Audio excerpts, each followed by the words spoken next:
Good morning, na test drive ko na yung Quezon kahapon. Kaya lang hanggang number 2 lang. Number 3 ko lang yung packet na ng gate. Sinundo ko lang si call center agent. Maulan-ulan pa, sayang linis ko, grabe. Linis ko detailing, yung mga brocha pa na parang pang-paint. Iba-ibang sizes, tapos basta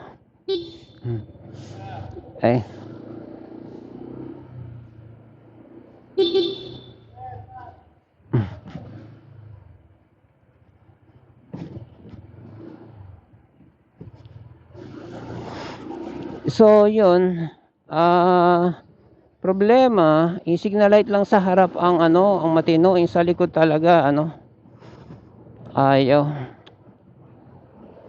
Problema to. Hindi, gumana muna yung sa likod. Kaso dahil yung mga wiring ko kuloko yung connection, alam mo yung pulupot lang, nag-loose ulit kung alin man doon. Although talagang pinupulo, alam ko nga minsan hinihinang ko pa yun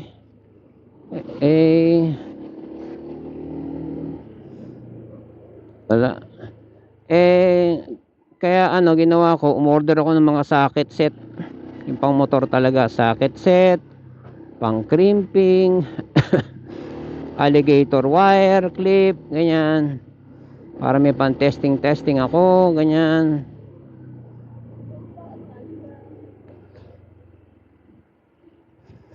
Isa socket ko na lang yung connection, crimping tool, para urig, di ba? Ganon magtrabaho si Paul, kaya palang ganda ng reputasyon niya. Kasi nga kinikrimping tool niya, sinasakit niya.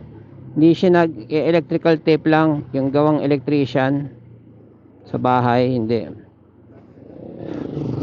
Actually, yung sa bahay, meron talagang mga tools, meron talagang mga ginagamit dyan lalo na yung yung expose sa ulan araw.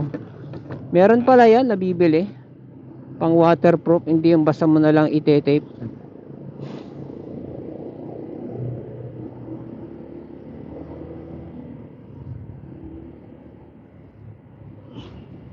Yung katulad nun sa sa Converge, yung wire nila, kapag kumapit ng poste, luluwagan, tapos merong dalawang pang hatak, tapos yun ang isasabit mo sa poste.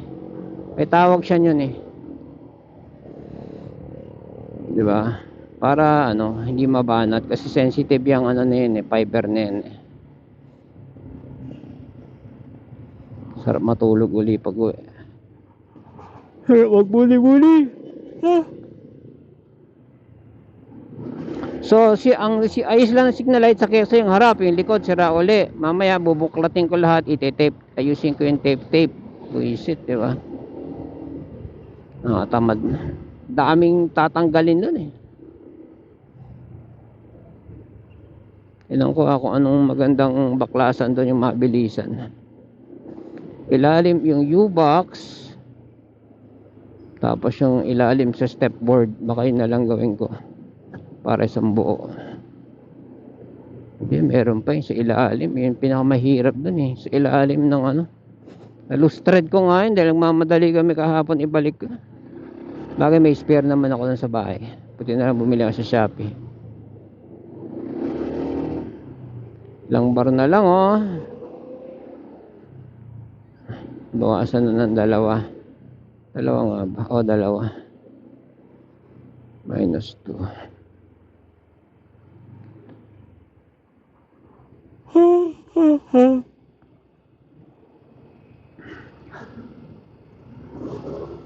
Fazio ba yan? Gawin ko nga yung ginagawa ng sagwa, yung aapak si step nut. Pag malapad motor mo, hindi viable. Pag manipis siguro. So yun, nakumpara ko. Ito mahaba, yun maikli. Ito may wind visor, yun wala. Ito stable, yun maliksi. Maliksi. Kailangan sharp yung kamay mo sa manibela, mag-balance lahat. Ang dami mga parehas magulong size. Mas malaki yata ng konti ang wheel size nito 1 inch. Yun 12 pero pinalakihan ko yung gulong. Mga ganon. Yung G's ginawa kong 12 ganyan. Hinabol ko sa gulong.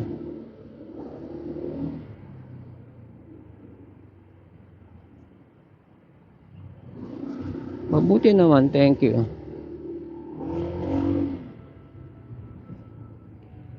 O mamaya nagsasalita na naman ako mag-isa. Napapansin ko mga 4 minutes, 4 to 5 minutes. Siya namamatay mag-isa for some reason.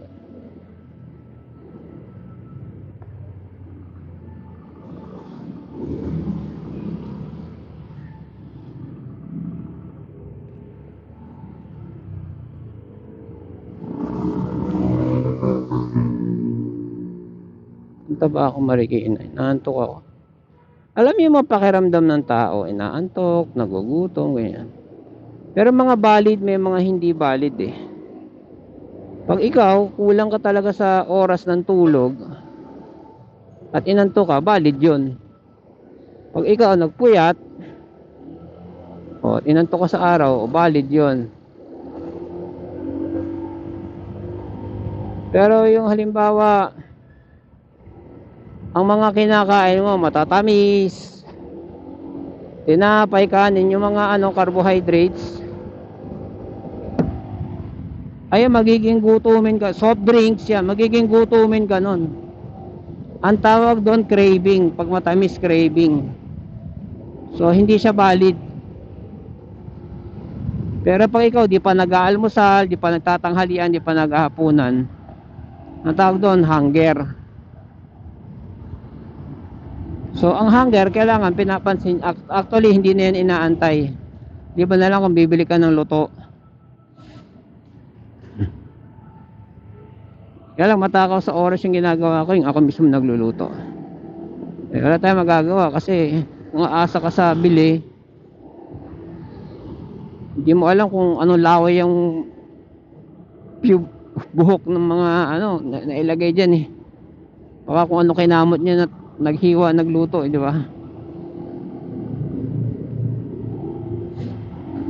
So nagtrabaho din ako sa fast food dati. Pag nagbanyo ako at naghiwa ako, wala namang magsisita sa akin, hoy, hugas ka muna ng kamay. Busy lahat. Tsaka yung pantry namin, may sarili palang banyo. Galing So Wendy's. Anyway, so yon, may mga valid, may mga invalid. Ako natulog ako kagabi mga 9:30 to 10. O sakto lang. Pero saktong 2 nagising ako. Tinry ko matulog ulit up to 3. Ang dami na pumapasok sa isip ko. Iniisip ko, anuin ko yung keso nga, i-rewire, ayusin ko yung wiring ng keso para magamit namin. Nga lang, sabi ko, linising, 3 o'clock yan Nga lang, sabi ko, nakita ko to, ang dumi. Ito, linisin ko lang to saglit. Yung saglit ko, naging detailing na naman. Sinabing detailing, babrushin mo yung gulong, sabon yung gilid, ganyan. Tapos yung mga singit-singit, gamitan mo ng brush na detailing brush, ganyan. Sarap Kikita mo lumilinis Tapalodo, ilalim ng tapalodo, yung sa plate number, ganon, lahat ng mga sulok-sulok nakita mong alikabok, sabunan, ganyan. Patutuyuin, pupunasan ng pinigang yung parang goma na basahan. Next thing you know, alas 4 na. Ako, shit, sabi ko. Wala na, hindi na ako makapag-ayos ng keso. Sabi ko, pag-uwi na nga lang. Kasi pagkalas-kalas pa lang nun tagal na nun, isang oras na kakalasin mo yung dali lang isipin. Parang tabingi buti naman tuloy-tuloy ka ngayon. Sabi ko kay pamangkin, itong ano, itong Caltex, Caltex ba Petron? Itong Petron may 90 may 100 octane kasi yung pinakakarga niya rito sa Shell 97 octane. Sabi niya kahit mataas yan dito ano, walang bumibili niya, marumi na yan. Sabi niya gano'n. Sabi niya lang. Kaya Shell pa rin ako nagpapakarga lagi 97 octane. Malinis daw, malakas ang hatak in theory and in practical application, mas matipid daw. Kaya hindi ko pa na-try mag yung regular. Pero isa kong pamangkin, yung anak ng kuya ko, sabi niya regular daw yung gamit niyang gas. Nakaka 30 plus daw ang tipid. ADB 150. Sabi niya dito ang tipid 30 plus. Yung yung mileage. Eto, ilan na ba ako ngayon? 42.7. May angkas pa yan. May palengke pa yan lahat. So, in theory and in practical application, may point si pamangkin.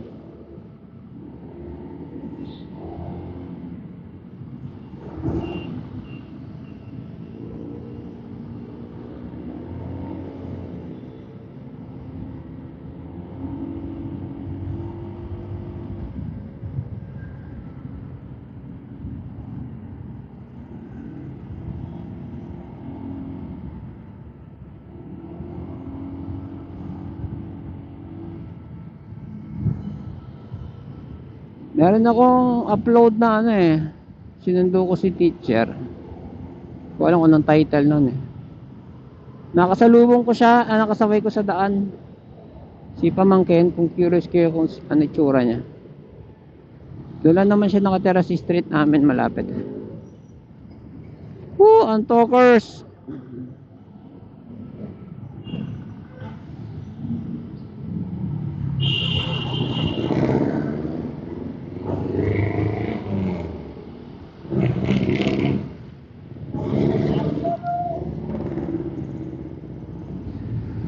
Yan, maalikabok yan, di ba? Maalikabok, mausok yan, di ba? Balik tayo sa 70s, 80s. Nung buhay pa yung Marikina bus. Tsaka mga jeep, truck. Tapos paahon, hindi pa uso yung smoke belching law. Or may law na hindi na ini-impose. Kahit konti lang ang sasakyan sa daan, pag yun bumulwak ng usok na malupit, talagang ka ka sa usok.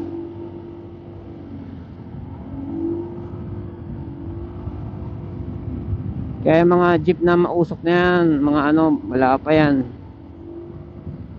Yan lang yung mga nakakalusot or nagpapalusot sa sa mga checkpoint. Dito may checkpoint dito sa Sumulong, random dyan sa Antipolo.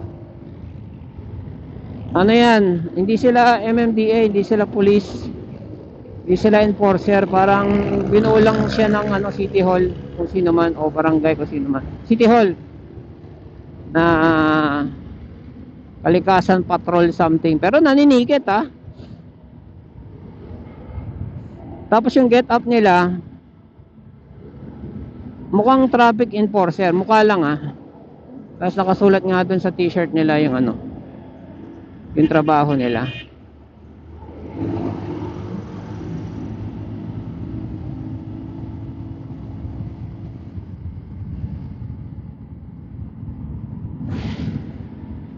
Kalikasan patrol.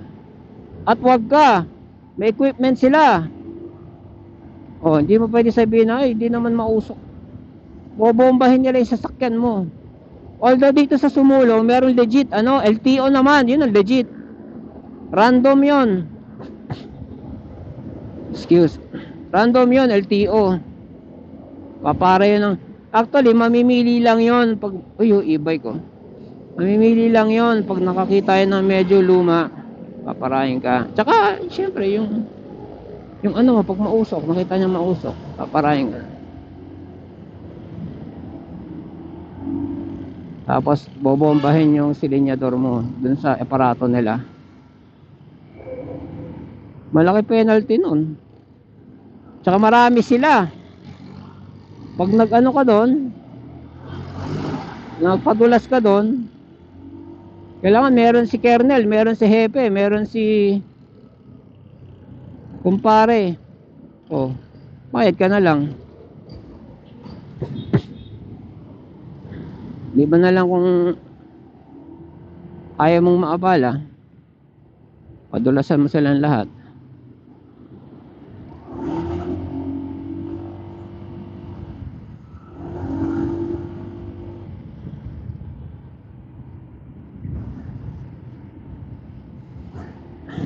Lalamunan ko. Ito epekto ng ano, walang tulog, kulang sa tulog. Kahapon sobrang antok ko, hindi ko nahatid si call center. Excuse. Nakakatulog ako. Pagdating ko, sapatos lang talaga hinubad ko, tulog ako sa kama.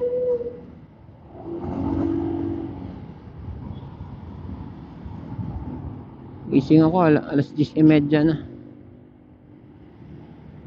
Paggising ko, konting kilos, sundo na si teacher. So yun lang ang tulog ko within the day. Kasi gising ako magdamag nga. Inayos ko yung wiring ng keso.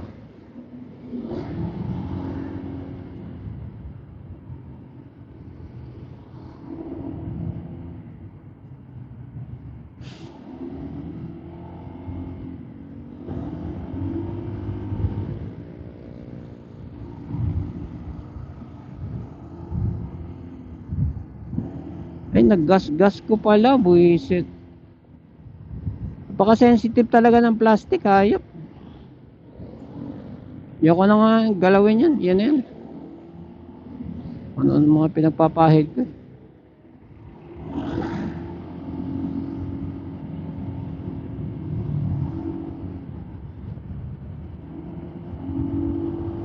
Sabi kasi nila, yung ano daw, dapat pala mantika na lang panluto.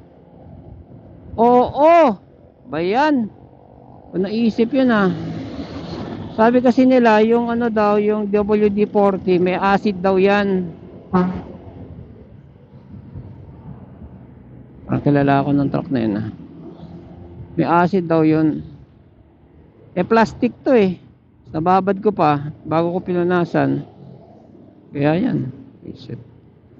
Ingat na ingat ka, wag ang lumabo eh. Buti natanggal yung plastic. Madilim pa rin, mag-aalas 6 na.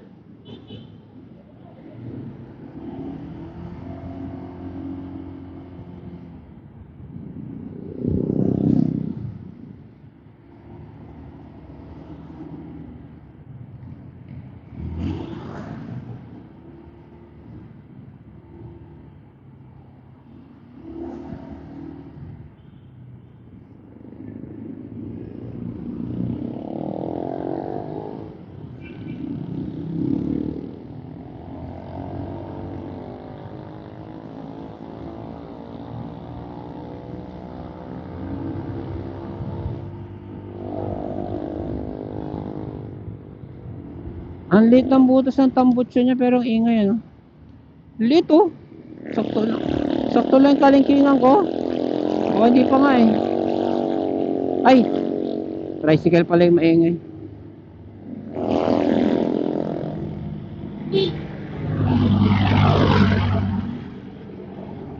Kahapon, sinundo ko si call center. Yung U-turn opportunity ko, ano, napaaga doon sa Centro Mall kasi may dalawang nag-U-turn sa unahan. So, wala pa ako sa sakto, U-turn na ako. Total, sabi ko, abot na naman doon sa mga nakaparadang motor eh, sa mga nag-aantay na sundo. Tapos, sakto, nakita ko si call center. Nilapitan ko na. So, inabante ko ng konti para makasampa siya. Okay, nasampa ko na. Pero syempre, nasa opposite side ako ha. Nag-U-turn ako dun sa malayo pa eh. Sa hindi pa sakto eh. So, naka-facing ako dun sa kabila. Ngayon,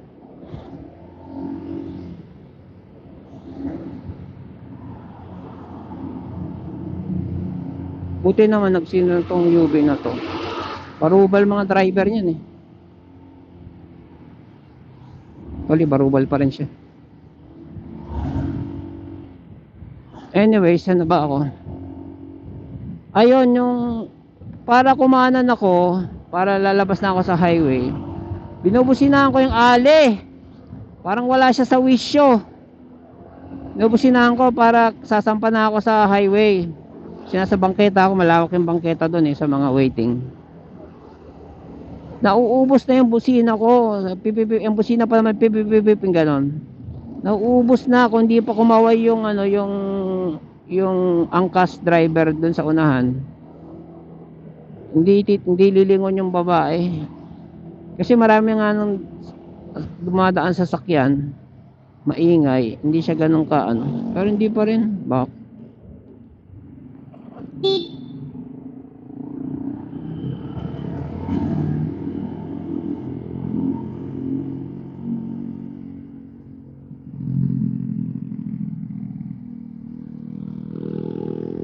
Hapon nakakita ako ng puta.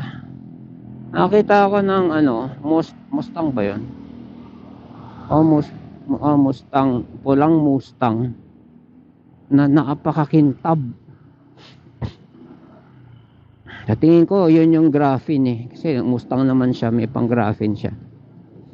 Nag-i-inquire ako ng graphene dito, kanin 2.5. Kaya lang sabi niya, ano daw yun?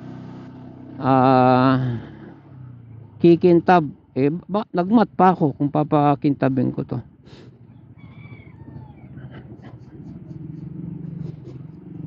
Humina na yung benta niya. Suplado kasi yung bading na yun. Sabi ko, yung bigas na binili ko, lasang bakal. Kasi doon niya dinakot doon sa ano eh, doon sa abutan ng alam yung pagtindahan pag may titindang bigas. Sa kanya doon sa bungad. So ibig sabihin, kada abot ng bayad ng bumibili, hahawak doon, ganun.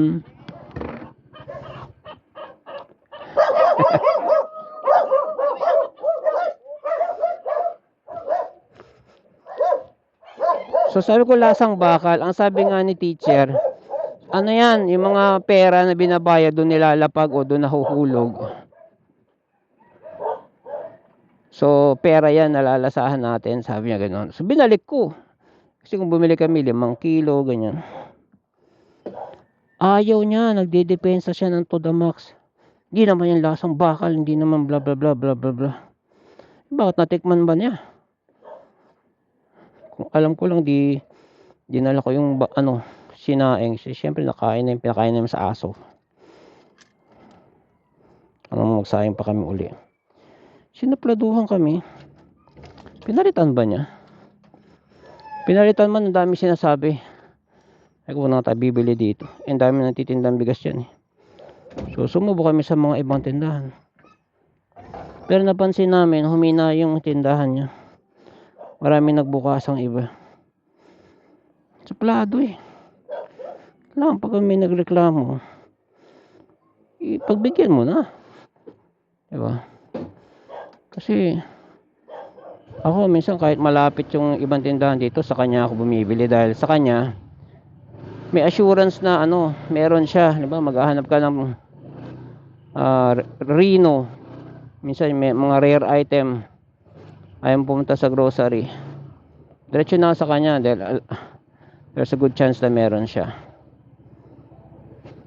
Pero dahil ganung attitude niya, di wow. I-date kami mamaya ni teacher. Anniversary namin sa simbahan. Sa west pala. So yeah. Pero titinan ko pag naayos ko yung keso kami. Pag hindi, ito muna. Alright. See you later, alligator. Teka, batiin natin to si Timon. Kita ka ba? Hindi ka kita eh. Sa ilaw. Hindi ka pa rin kita. Very good ah. Bye.